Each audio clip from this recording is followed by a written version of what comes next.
Well, hi everybody and welcome back to another video. My name is Renee and today I'm making Salisbury steak. Something very simple. It takes about 20 minutes and I'm using ingredients that I have in my pantry. I didn't purchase anything special to make this recipe.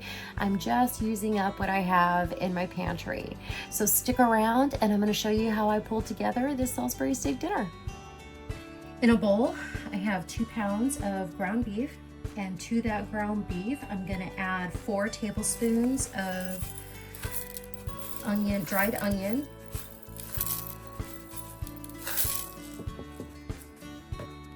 I'm going to add a tablespoon of onion powder. I'm going to use a pinch of parsley that we dehydrated. I'm also going to add a teaspoon of celery salt, a teaspoon of celery seed, and a teaspoon of smoked paprika.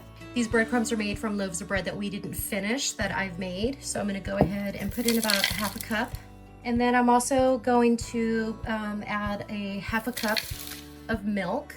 It's gonna make it nice and moist. And then we're gonna combine this well.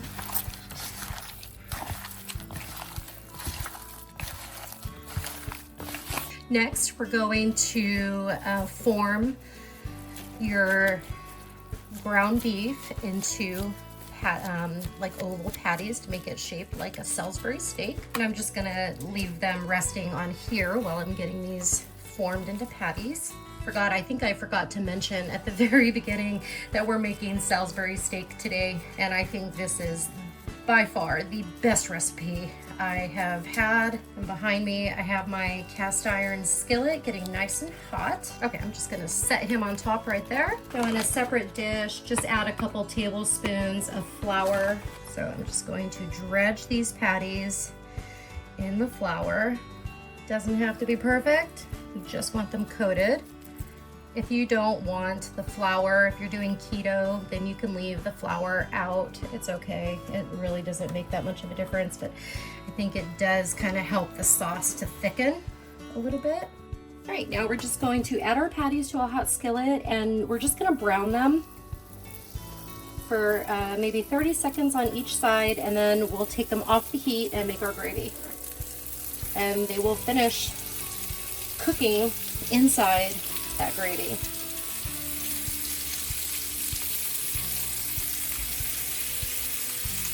All right, let's try to flip these without breaking them.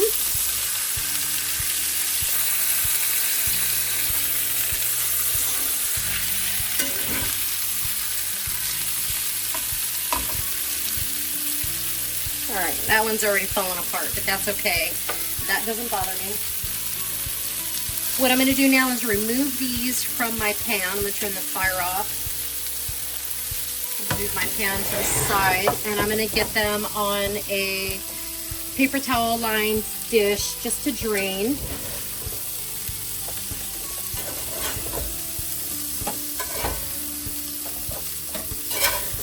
All right, we're going to set the meat aside and we'll come back to this in a minute. Now in the same dish, I'm going to throw in some onions and just brown these just a little bit. I don't want too many onions because we put a bunch in the meatballs already. And we're just going to let these cook a little bit. If you don't like onions, you can leave them out. I'm not a huge onion lover. I am definitely learning to like them. But I'm going to cook these a little bit, make them nice and soft, and then they will just kind of melt into the sauce. But my tip is, if you don't like onion but you like the flavor, I would just chop them up super fine and you won't even know they're there. Now I'm going to add, remember I'm doubling the recipe, so I'm going to add 2 cans of this creamy mushroom soup. It's different. I found this at the grocery outlet. We're going to add also 2 beef bouillon cubes. I just used some regular, I didn't use a cube, I just used a bouillon powder. So I've got a couple tablespoons of bouillon powder with a half a cup of water. We're going to use, the original recipe calls for 2 tablespoons of Worcestershire sauce. This is all I have left. I've doubled it, so I need 4 tablespoons. So I'm just going to use the rest of the Worcestershire sauce that I have. This is Worcestershire sauce that I made at home.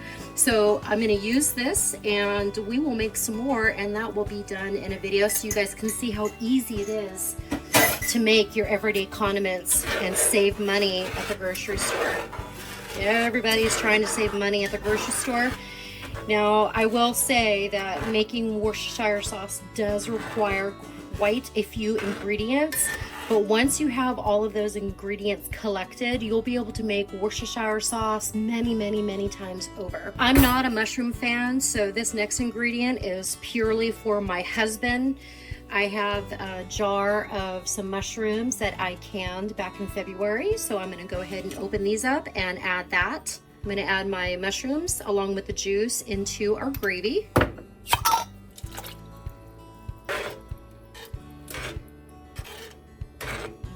Now we're gonna add our meat back into the gravy so it can finish cooking. So I'm just gonna gently lay these without splashing myself the best I can. It's like if you had an electric skittle. If you had an electric skillet, I think it would be great. One of those long rectangular ones would be easier. If you have a large family and you need more space, I think that would be perfect. I used to have one, but I traded in some of my appliances to be able to get some other, like I gave up, I had a big convection oven that I bought years ago when I had my house on Groupon, and I traded that in to get an air fryer. And I wish I hadn't, because I only ended up buying another toaster oven. All right, we're gonna go ahead and let this simmer. I'm gonna turn the heat down to like a medium low, and I'm gonna let this simmer for about 15 to 20 minutes until the meat is completely cooked. So now I'm going to move on to mashed potatoes. I don't know if I want mashed potatoes though. I love mashed potatoes with I don't know where the rest of my mashed potatoes are though. Now for the mashed potatoes, I'm gonna do it a little differently. I have some stuff in my pantry that I need to use up, all powdered stuff mostly. So I have a small jelly jar of potato flakes. So I am going to use it all. I had to grind up next I'm going to add some butter powder, but I keep it in the refrigerator so it's clumpy like this. So what I did is I just put it in my molcajete and I ground it up super fine, so I'm going to add that. I'm also going to add some buttermilk powder, a nice tablespoon of that. I'm gonna add some more of my parsley, a little bit of garlic powder, use as much as you want, a little bit of salt because the gravy is gonna be pretty salty. It's about maybe about 1/8 of a teaspoon, just a pinch. You're gonna add a little bit more water than normal. You're gonna need at this point just kind of go by feel, because you've added the buttermilk powder and the butter powder, and those are gonna need to absorb the liquid too. Don't worry about the lumps, they'll come out. I'm gonna cover this and just let this sit until my Salisbury steak is ready to go. And here we have our Salisbury steak, mashed potatoes, and green beans for dinner.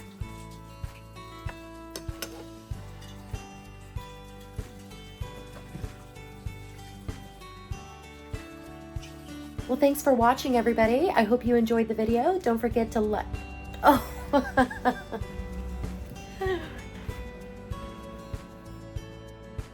Well, thanks for watching, everybody. I hope you enjoyed the video. Don't forget to like, share, and subscribe. Leave a comment if you have a Salisbury steak recipe that you'd like to share with our community.